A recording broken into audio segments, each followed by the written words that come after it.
अऊज़ु बिल्लाहि मिनश्शैतानिर्रजीम बिस्मिल्लाहिर्रहमानिर्रहीम अस्सलामु अलैकुम वरहमतुल्लाहि वबरकातुहू। हज़रत इमाम का काफ़िला नैनवा में पहुंचा तो कूफे की तरफ से एक सवार आता हुआ दिखाई दिया। सब ठहर कर उसका इंतज़ार करने लगे। वह आया तो इमाम अली मकाम की तरफ मुतवज्जे नहीं हुआ। हुर को सलाम किया और उसको इब्न ज़ियाद का ख़त दिया जिसमें लिखा था, हुसैन को आगे बढ़ने से रोक दो और उन्हें चटियल मैदान में उतरने पर मजबूर करो जहाँ कोई पनाह की जगह और पानी न हो। मैंने कासिद को हुक्म दिया है कि वो तुम्हारे साथ रहे ताकि तुम्हारी कारगुजारी की हमें इत्तला दे और तुमसे अलग न हो जब तक कि हमारे हुक्म पर अमल न हो जाए। हुर ने इमाम और उनके साथियों को ख़त के मज़मून से मुत्तले किया। हज़रत ने फरमाया, अच्छा हमको ज़रा आगे बढ़कर सामने वाले गांव आदिर या शफिया में ठहरने दो। हुर ने कहा, हमें तो चटियल मैदान में ठहरने का हुक्म दिया गया है और निगरान हमारे साथ है।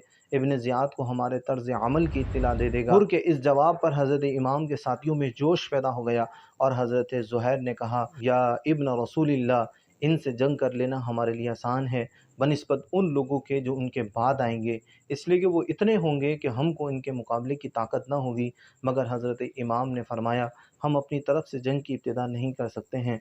फिर आपने हुर से फरमाया, अच्छा कुछ तो चलने दो। हुर खामोश रहा और आप बाएं तरफ चल दिए। अभी आप थोड़ा सा चले थे कि हुर के सिपाहियों ने आकर आपको रोक दिया और कहा, बस आप यहीं उतर जाइए, फ़ुरात यहाँ से दूर नहीं है। आपने पूछा, इस जगह का नाम क्या है? लोगों ने कहा, इस जगह को करबला कहते हैं। इस लफ्ज़ को सुन के आप घोड़ों से उतर पड़े और फरमाया, ये करबला है जो मकाम कर्ब बला है। यही हमारे ऊँटों के बैठने की जगह है। यही हमारे माल और असबाब उतरेंगे और इसी मकाम पर हमारे साथी कत्ल किए जाएंगे। ये मुहर्रम 61 हिजरी की दूसरी तारीख़ जुमरात का दिन था जब हुर ने हज़रत इमाम हुसैन रज़ी अल्लाह तआला अन्हु को करबला में उतरने पर मजबूर कर दिया तो उसने इब्न ज़ियाद को इस बात की इत्तला दी। ये वक्त वो था कि जब ईरान में बगावत हो गई थी, जिसको ख़त्म करने के लिए अमर बिन साद को 4000 फ़ौज का सरदार बनाया गया था और रे की हुकूमत का परवाना लिख दिया गया था। इब्न साद अपनी फ़ौज के साथ निकल कर अभी थोड़ी ही दूर चला था कि इब्न ज़ियाद ने उसे वापस बुलाकर हुक्म दिया कि पहले हुसैन की मुहिम को पूरा करो, इसके बाद ईरान की तरफ रवाना होना। अमर हज़रत साद बिन अबी वक़ास जो सहाबी रसूल आशरा मुबश्शरा में से हैं, उनका बेटा था। वो नवासे रसूल हज़रत इमाम हुसैन की फ़जीलत से खूब वाकिफ़ था, इसलिए उसने इब्न ज़ियाद से कहा, मुझे इस अमर के लिए मजबूर न करे, इस अमर के लिए ना भेजे। इब्न ज़ियाद ने कहा, अगर हुसैन के मुकाबले के लिए नहीं जाते हो तो रय की हुकूमत से दस्तबरदार हो जाओ। इब्न साद ने इस मामले पर गौर करने के लिए एक दिन की मोहलत ली।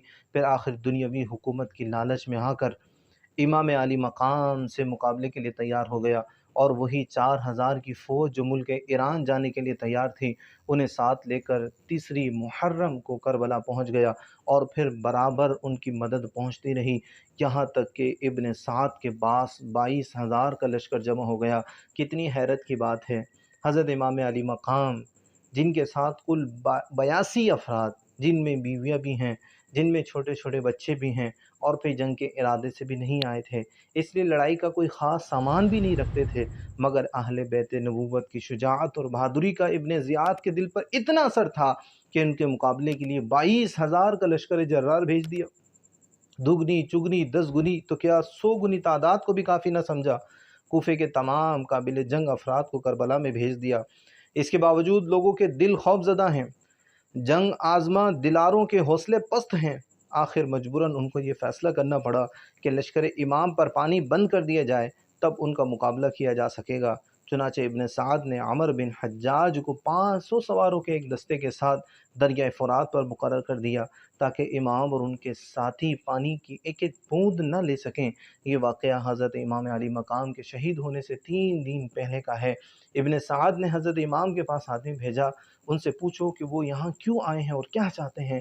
आपने जवाब दिया, तुम्हारे शहर कूफे के लोगों ने खतूत लिख कर मुझे बुलाया है, अब अगर मेरा आना पसंद नहीं है तो मैं वापस चला जाऊँ। इब्न साद ने अपना सवाल और हज़रत का जवाब लिख कर इब्न ज़ियाद को भेज दिया। इब्न साद को जवाब में लिखा, तुम हुसैन उनके तमाम साथियों से कहो वो यज़ीद की बैत करें, अगर वो बैत कर लें तो उनके बाद जो हम मुनासिब समझेंगे वो करेंगे। इब्न साद को जब ये ख़त मिला तो उसने कहा, मैं समझ गया कि इब्न ज़ियाद को अमन व आफ़ियत मंजूर नहीं। हज़रत इमाम अली मकाम ने इब्न साद को पैगाम भेजा कि आज रात में हम आपसे मिलना चाहते हैं। इब्न साद ने यह बात मान ली और रात के वक्त 20 सवारों के साथ दोनों लश्करों के दरमियान आ गया। آپ بھی 20 سواروں کے ساتھ تشریف لے گئے۔ پھر دونوں نے اپنے اپنے ساتھیوں کو علیحدہ کر دیا اور تنہائی میں دیر تک گفتگو کرتے رہے۔ آخر میں حضرت امام نے فرمایا کہ میں 3 باتیں پیش کرتا ہوں، ان میں سے تم جسے چاہو میرے لیے منظور کر لو۔ نمبر 1، جہاں سے آیا ہوں وہیں مجھے واپس چلے جانے دو۔ نمبر 2، مجھے کسی سرحدی مقام کی طرف چلے جانے دو، وہیں رہ کر میں بقیہ وقت گزار لوں گا۔ نمبر 3، مجھ کو سیدھا یزید کے پاس دمشق کی طرف جانے دو۔ اطمینان کے لیے تم بھی میرے پیچھے پیچھے چل سکتے ہو، میں یزید کے پاس جا کر اس سے براہ راست اپنا معاملہ طے کر لوں گا، جیسے کہ میرے بھائی حضرت حسن نے امیر معاویہ رضی اللہ تعالیٰ عنہما سے طے کیا تھا۔ حضرت امام حسین رضی اللہ تعالیٰ عنہ کا رویہ اتنا نرم اور سلجھا ہوا تھا کہ ابن سعد نے اقرار کیا کہ آپ صلح کے راستے پر ہیں، اور اس نے بہت خوش ہو کر ابن زیاد کو لکھا کہ خدا تعالیٰ نے آگ کا شعلہ بجھا دیا اور اتفاق کی صورت پیدا فرما دی اور امت کے معاملے کو سلجھا دیا۔ پھر حضرت امام کی پیش کی ہوئی تینوں باتیں تحریر کی اور آخر میں اپنی رائے بھی لکھی کہ اب اختلاف کی کوئی وجہ نہیں ہے اور اب اس معاملے کو ختم ہو جانا چاہیے۔ ابن زیاد نے خط پڑھ کر کہا، یہ تحریر ایسے شخص کی ہے جو اپنے امیر کا خیر خواہ اور اپنی قوم کا شفیق ہے۔ اچھا، میں نے منظور کر لیا۔ یہ سن کر بدبخت شمر ملعون اٹھ کھڑا ہوا اور کہا کہ آپ یہ بات ان کی قبول کرتے ہیں جبکہ وہ آپ کی زمین پر اترے ہوئے ہیں، آپ کے پہلو میں ہیں، واللہ اگر وہ آپ کی اطاعت کے بغیر یہاں سے چلے گئے تو قوت و غلبہ ان کے لیے ہوگا اور عاجزی اور کمزوری آپ کے لیے ہوگی۔ میری رائے میں ان کی خواہش کبھی منظور نہیں کرنی چاہیے، اس لیے کہ یہ بہت بڑی ذلت اور کمزوری کی نشانی ہے۔ ہونا یہ چاہیے کہ وہ اور ان کے تمام ساتھی آپ کے حکم پر سر جھکا دیں، پھر اگر آپ انہیں سزا دیں تو آپ اس کا حق رکھتے ہیں، اور اگر آپ معاف کر دیں تو اس کا بھی اختیار رکھتے ہیں۔ رہی ابن سعد کی بات تو خدا کی قسم مجھے تو یہ معلوم ہوا ہے کہ حسین اور وہ رات بھر بیٹھے باتیں کیا کرتے ہیں۔ شمر خبیث کی اس فتنہ پرور تقریر سے ابن زیاد کی رائے یکسر بدل گئی۔ کہا، تم نے بہترین مشورہ دیا ہے، اور پھر ابن سعد کو لکھا، میں نے تمہیں اس لیے نہیں بھیجا کہ تم حسین کے بچانے کی فکر کرو اور سفارشی بن کر ان کی سلامتی چاہو۔ دیکھو، اگر حسین ان کے تمام ساتھی میرے حکم پر سر جھکا دیں تو ان کو میرے پاس پہنچا دو، اور اگر وہ نہ مانے تو سب کا سر کاٹ کر میرے پاس بھیج دو۔ معاذ اللہ، حسین کی لاش پر گھوڑے دوڑا کر رون ڈالو، اس لیے کہ وہ اسی کا مستحق ہے۔ استغفر اللہ۔ اگر تمہیں یہ منظور نہ ہو تو ہمارا لشکر شمر کے حوالے کر دو، وہ ہمارے حکم پر پورا عمل کرے گا۔ یہ خط اس نے شمر کے سپرد کیا اور زبانی کہہ دیا کہ اگر ابن سعد میرے حکم پر عمل نہ کرے تو پہلے تم اس کا سر کاٹ کر میرے پاس بھیج دینا۔ ابن سعد نے جب یہ پڑھا تو شمر سے کہا، کمبخت، تم نے یہ کیا ہے؟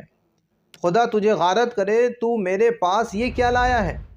خدا کی قسم میں سمجھتا ہوں کہ تو نے ہی ابن زیاد کو میرے مشورے پر عمل کرنے سے روک دیا ہے اور اس بات کو بگاڑ دیا جس کے بننے کی امید تھی۔ خدا کی قسم حسین کبھی ابن زیاد کے سامنے سر نہیں جھکا سکتے۔ شمر نے کہا، ان باتوں کو چھوڑ دو اور یہ بتاؤ کہ دشمن کو قتل کرو گے یا لشکر میرے سپرد کرو گے؟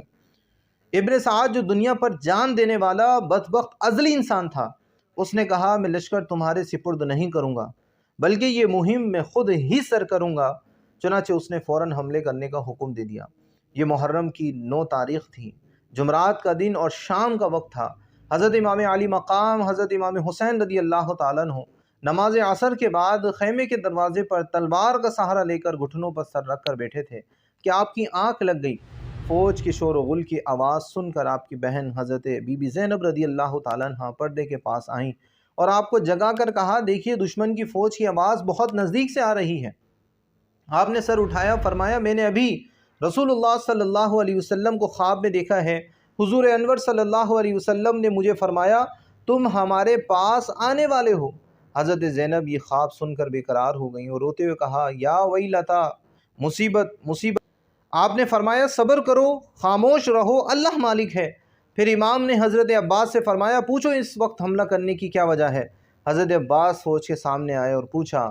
جواب ملا، ابن زیاد کا حکم ہے آپ لوگ اس کی اطاعت کریں اور یا تو لڑنے مرنے کے لیے تیار ہو جائیں۔ حضرت عباس رضی اللہ تعالیٰ عنہ نے ان کے جواب سے امام علی مقام کو آگاہ کیا۔ آپ نے فرمایا، ان سے کہو کہ ایک رات کی مہلت دیں تاکہ آج رات بھر ہم اچھی طرح نمازیں پڑھ لیں، دعا مانگ لیں، توبہ اور استغفار کر لیں۔